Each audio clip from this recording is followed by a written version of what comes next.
Coach Christine Tan, networking tips.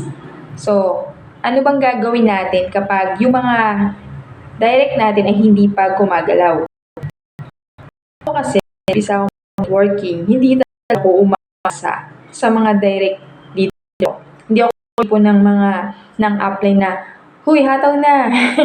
Huy, pinupukpok pa. Hindi. Kaya nga hinahanap kong mga core leader, yung mga may sariling palo. Yung hindi ko na kailangang pukpukin. Kasi alam nila yung pangarap nila sa buhay. So, ako kasi, hindi ako tumitigil hanggat wala akong nadadirect. No? Nagawa ko nga magkaroon ng direct na 2,000. No? During pandemic, di ba? Ano pa yun? Walang labasan ng bahay. Tama ba? Kasi nga, ginalingan ko, sinipagan ko.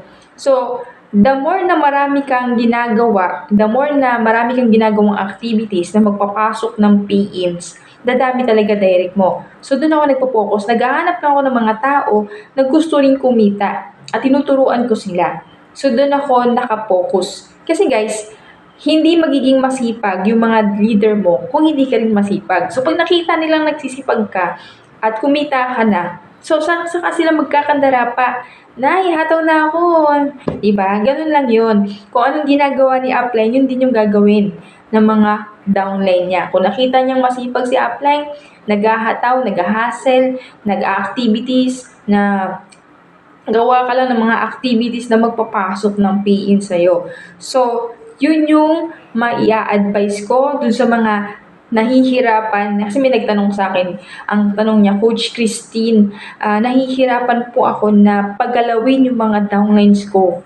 Sabi ko, so, wag mo muna silang paggalawin. Kasi nga sa 54 na baraha, may 4 na alas. Hanapin mo yung 4 na alas, hindi mo na pupupukin yan. Hindi mo na kailangan niyang sabihan na, bumangon ka na, maghataw ka na, mag-direct ka na.